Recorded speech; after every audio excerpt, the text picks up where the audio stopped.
예수님, 오늘은 1월 22일 연중 제2주간 금요일입니다.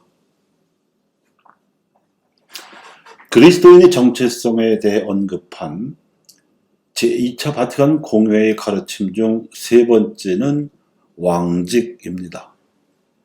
왕직은 정체성의 뿌리가 사제직이요 줄기가 예언자직이라면 정체성의 꽃과 열매에 해당합니다.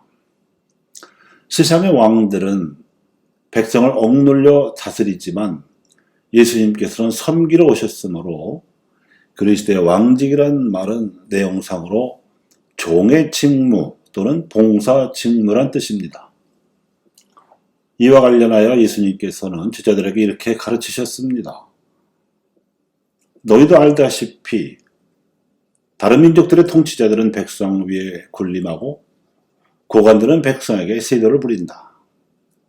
그러나 너희는 그래서는 안 된다. 너희 가운데서 높은 사람이 되려는 이는 너희를 섬기는 사람이 되어야 한다. 또한 너희 가운데에서 첫째가 되려는 이는 너희의 종이 되어야 한다. 사람의 아들도 섬김을 받으러 온 것이 아니라 섬기러 왔고 또 많은 이들의 몸값으로 자기 목숨을 바치러 왔다. 그리하여 예수님께서는 이 제자들과 새 계약을 맺으셨습니다. 이로써 첫째 계약은 낡은 것이 되었을 뿐만 아니라 새로 맺으신 이 계약은 영원한 계약이라고 부르셨습니다. 이로써 하나님께서 이스라엘과 맺으신 신의 계약은 발전적으로 해체되어 예수님께서 당신 제자들과 맺으신 사랑의 계약으로 대체된 것입니다. 이 과정을 발전적 해체라고 보는 이유는 예수님께서 제자들을 12명으로 부르셨기 때문입니다. 이들은 이스라엘의 12지파를 상징하면서도 대체하는 무리로서 장차 새로운 하나님 백성을 불러 모으는 사명을 받을 것이었습니다. 하나님께서 당신 백성을 모으시려는 파스카 과업은 이제 이스라엘이라는 범위를 뛰어넘어 온 인류로까지 보편적으로 확대되었습니다. 이러한 계약의 연속성에 대하여 오늘 독서가 잘 말해주고 있습니다. 이제 그리스도께서는 더 나은 약속을 바탕으로 세워진 더 나은 계약의 중재자가 되셨습니다. 오늘 복음은 예수님의 계약 상대가 된 이 제자들을 소개하면서 이들이 사도가 되기 위한 세 가지 사명을 부여받았다고 알려줍니다. 첫째는 예수님과 함께 지내는 일이며, 둘째는 세상에 파견되어 복음을 선포하는 일이고, 셋째는 마귀들을 쫓아내는 권한을 행사하게 하는 일이었습니다. 메시아로서 예수님께서 시작하신 과업, 즉 메시아 백성을 모으고 하나님의 파스카를 완성하기 위한 사명이었습니다. 그리하여 오늘 독서에서 히브리 서간의 저자가 강조하듯이 주님께서 말씀하신다. 나는 이스라엘 백성의 생각과 마음 속에 내 법을 새겨주리라. 그리하여 나는 그들의 하느님이 되고 그들은 나의 백성이 되리라. 이 12제자에게 사도로서의 직무를 부여하신 예수님께서는 그들의 발을 손수 씻어주셨습니다. 그리고 서로 발을 씻어줘야 한다고 당부하셨습니다.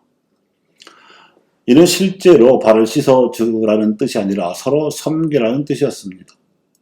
이것이 내가 너희를 사랑한 것처럼 너희도 서로 사랑하여라. 이것이 내 계명이다 하신 유언의 의미입니다. 최근 프란치스코 교황님께서는 이 계명을 공동합의성이라고 현대적으로 해석하여 온 세계 가톨릭 신자들에게 문서를 발포하여 당부하셨습니다. 메시아 백성으로 모인 신자들이 복음을 선포하고 마귀를 쫓아내는 일에 있어서 각자 모두를 성령께서 이끌고 계심을 잊지 말고 서로의 신앙 감각을 존중하여 논의를 함으로써 공동의 합의로 결론을 도출하라는 뜻이었습니다. 사랑의 이 계명을 가톨릭 평신도, 수도자 그리고 성직자들이 공동 합의성과 신앙 감각 존중의 방식으로 지키는 모습을 세상 사람들이 보게 되면 아마도 인격적인 민주주의라거나 또는 가톨릭 민주주의라고 부를지도 모릅니다. 그렇게 되면 정치와 인간 관계에 있어서도 메시아 백성인 교회가 세상에 빛을 비추는 셈이 됩니다. 사도 바울은 곳곳에 공동체를 세우면서도 이러한 원칙을 지켰습니다. 그는 어느 곳에 도착해서도 노동하는 삶으로 모범을 보이며 인격적인 감화를 주고자 노력했으며, 그렇게 해서 신자들을 얻으면 공동체를 세웠습니다. 그리고 그들 중에서 지도자를 내세워주고는 다른 곳으로 떠나갔습니다. 결코 그 공동체에 눌러 앉아서 그들 위해 군림하려 들지 않았습니다. 이것이 그가 발휘한 사도로서의 권위였습니다. 그러다 보니 아직 신앙 연륜이 짧은 공동체 안에서 궁금한 문제가 생기기도 하고 다툼이 생기는 경우 그에게 문의해 오거나 조정을 부탁하기도 했으므로 사도 바울은 다른 여러 곳에 계속해서 선교하기 위해서 그들 공동체에 대해서는 편지로 대답하거나 조정을 시도했습니다.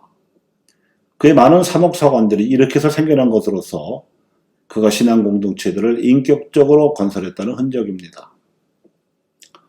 특히 말년에 쓴 로마서 16장에 보면 그가 곳곳에 복음을 전하는 과정에서 함께 했거나 도움을 받은 선교사들의 이름이 많이 나옵니다. 로마는 아직 방문도 하기 전인데도 그곳에 그가 알고 있는 이들이 대단히 많은 것으로 보아 사도 바울가 구축해 놓은 선교사의 네트워크가 방대했었음을 알 수 있습니다.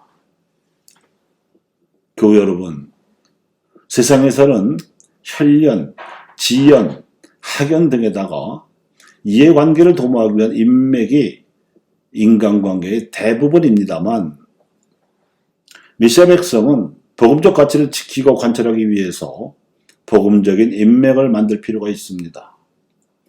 예수님께서 12제자를 불러 사도로 양성하셨듯이, 그리고 사도 바울과 광범위한 선교사 네트워크를 구축하였듯이 우리의 인간관계도 복음화되어야 합니다. 감사합니다.